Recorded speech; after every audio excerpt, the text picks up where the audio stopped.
Colouring books are one of the most profitable niches on KDP low content, but they're not the easiest to make, especially if you want to make something unique. Most people get images from Creative Fabrica, and everyone who has a Creative Fabrica account has access to those images, so they can make a book identical to yours, and there's no guarantee that the images you're using haven't been used a million times before. The other option is to go down hiring an illustrator route, but that adds more expense. I'm going to show you how, with AI and Midjourney in particular, you can generate a quality, unique colouring book in any niche you want in a matter of minutes. Stick around at the end because I do give you quite a useful formula to use, which will help you generate consistent colouring book images.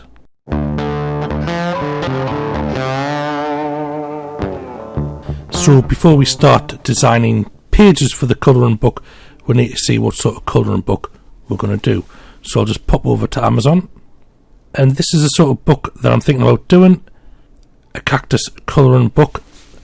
And as you can see on the self-publishing Titans keyword niche score plugin, you can see it's got a score of 35, which isn't great, but it's not too bad. But these are the things I like. There's only 369 competitors out there, and that's a lot better than trying to do a colouring book for cats or mandalas or something else where you've got 10,000 competitors.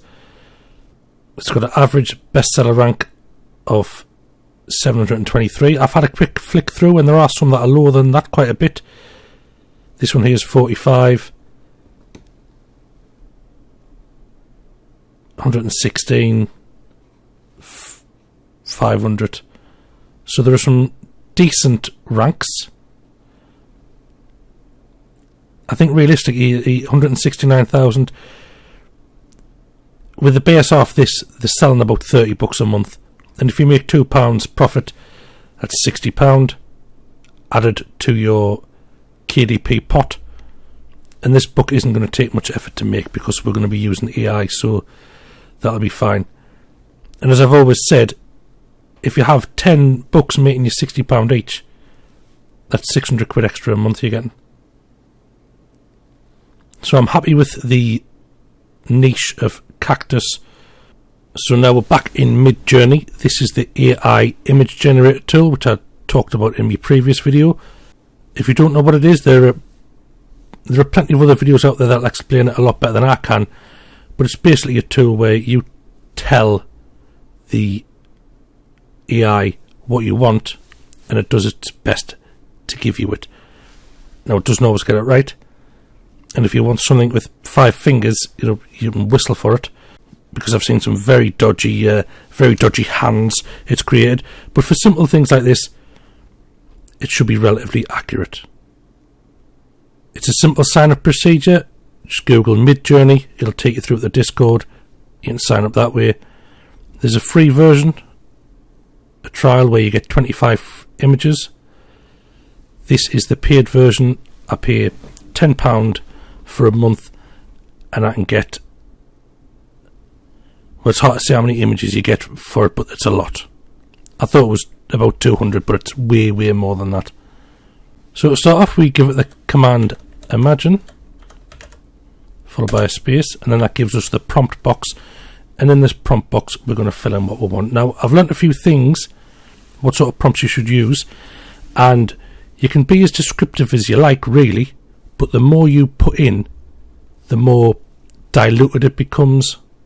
So if you think of the image as being made up of, say, 100%, say, and you give the AI 5 instructions, it'll dedicate 20% of the picture to each prompt you give it, roughly. If you give it 10 instructions, it'll obviously give it only 10%. If you give it 20, it'll give each instruction 5%. Now, you can change that with weighted instructions, but I don't want to get in that here because it makes it more complicated. But yes, you can be as descriptive as you like, but sometimes brevity is better. So I'm going to type in cactus in a pot. So I'm separating each instruction with a comma. You really don't have to. It could just be a space. And I saw a video where the fella just typed it all in one big string and it still generated the appropriate response. So you don't have to use punctuation marks. I am just so it helps make sense in my brain. So cactus in a pot. Colouring book. Image. Clean. Line drawing. And here are the images generated now. You'll get 4, and then if you like them you can upscale them. You can make variations of them. You can download them. But let's see what this brings. So this is the I'm very surprised at these images here, but I like them. I wasn't expecting little faces on the cacti, or a little bird down there. I don't know which part of the prompt gave that, but it's nice. If I wanted to do just a plain book, there's 2 suitable images there, but I'm going to try and do something with these here. I'll try and do something with number 3. Sorry, number 2. So 1, 2, 3, 4. To upscale, you use 1, 2, 3, 4. That gives it a bigger resolution. Oh, in this here, these images are 512 by 512. If we upscale it, it turns it to 1024 by 1024 for this 1:1 ratio. Obviously, if you're using a different ratio, then it'll be adjusted accordingly. But roughly, you know, that they're the sort of pixel numbers you're working with. So I'm going to upscale number 2, and again it takes a few moments. So I've just upscaled number 1 and number 2, and I'll show you what that looks like there. So this is number 1, and as you can see, it's upscaled it, but it's also changed it. This little chap is now waving his hand. The flowers are a bit different.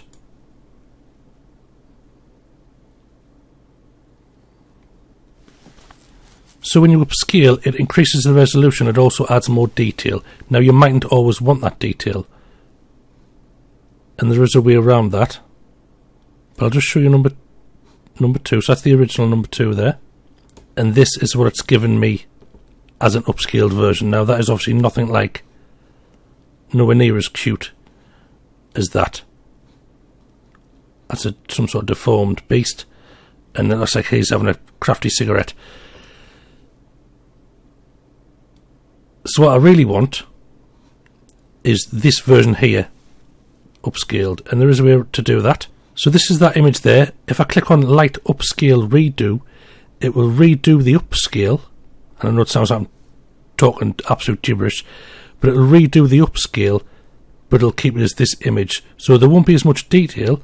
Like in this version here, the plants had a bit more texture on them. It'll be this one, exact image but scaled up. So we'll do that now. So here is the original 4,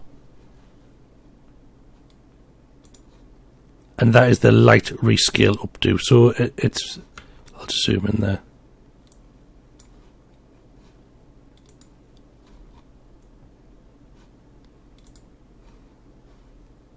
It's a lot closer, probably identical to this image here.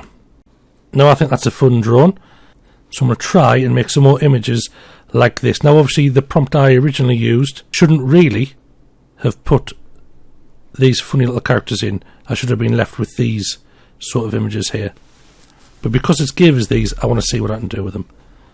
So we'll start off at our original image again, and I'm going to try some variations on 1 and 2. So I'll click V1. So now this is going to give me 4 more variations using the images I selected, 1 and 2, as a base.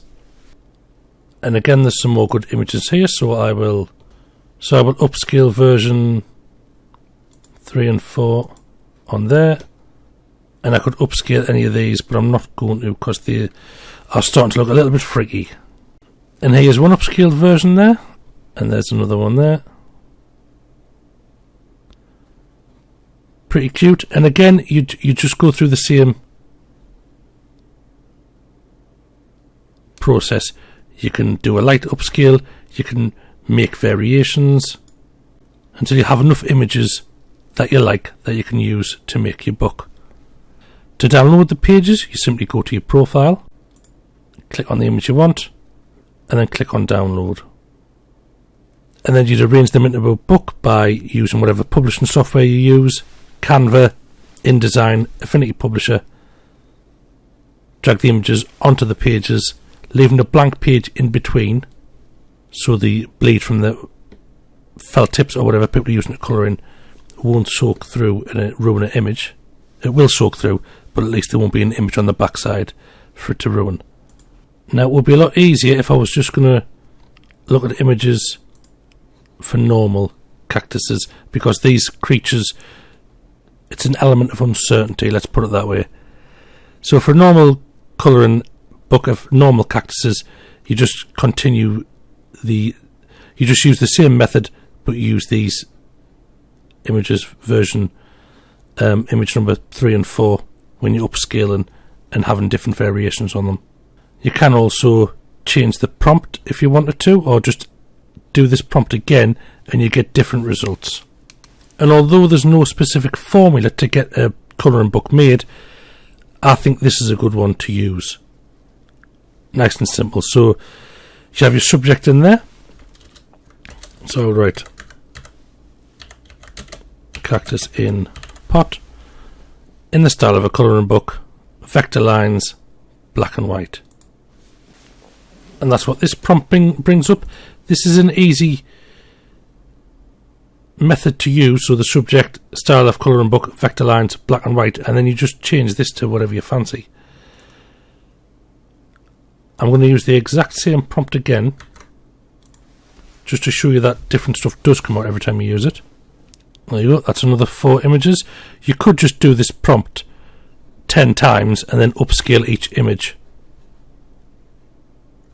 You'll have a collection of images to use in your book.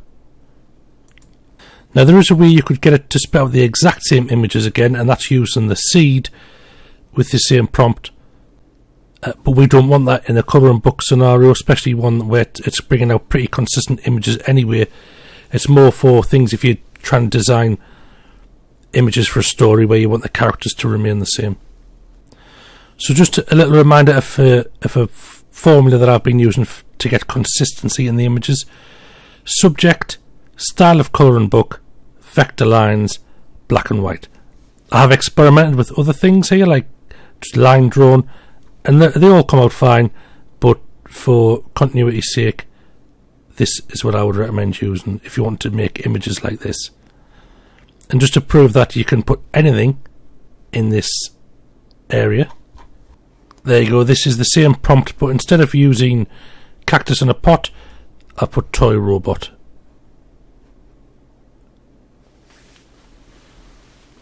So remember, subject, style of colouring book, vector lines, black and white. And that's really helped me make images that are quite consistent in style, but still different enough to enable us to have a colouring book full of images. As I mentioned before, if you pay for a subscription, or you've ever paid for a subscription, you do have commercial rights to these images that you've generated, so there's no problem there. There have been issues with artists saying that the AI has drawn influence from their work, so that's something you might want to look up, although, you know, as long as it's not completely ripped it off, being influenced by something isn't illegal. And just to give you an example, here we are in Affinity Publisher, and this is what the book would look like. This is the title page, first image. I put a little box around there just to give it a little bit of a border, and then page 4 and 5 again blank, so the page behind this image, behind every image on the other side, is always going to be blank.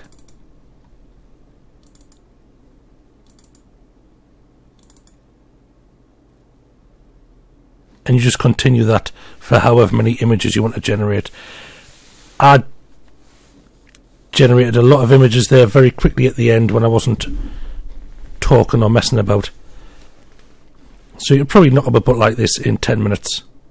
It really is that simple. One thing I will say is that you've got to be mindful about not stretching these images out too far, because they're not SVG and they will pixelate if they get too big. So if you were to zoom in, you can see it's pixelated there. I have tested printing these out on my home printer, and if they kept to, this is an 8.5 by 8.5 inch book, if you have them 6 or 7 inches square, you know, the pixelation is minimal and it's fine. There are ways you could up the resolution, but that comes with its own issues. If you want a video on how to do that, I'll gladly show you, but it does have it involves an extra couple of steps, which turn this from being a 10-minute job into maybe half an hour job. So that is it for today's lesson. If you take one thing away, apart from the fact that I talk too much, it is that the format to get these consistent images is subject, style of colouring book, vector lines, black and white. And the subject can be anything. I've tried it with a few things, and there you've seen me do it with cactus in a pot and also toy robots. Now, by all means, experiment, but if you want to do something quick and easy, use that prompt and just bash out that command 10 times. So that is it for today. Thanks for watching. Please do like, comment and subscribe if you found it useful. If you haven't found it useful, you can still subscribe, I don't mind. Thanks for watching, and I shall see you next time.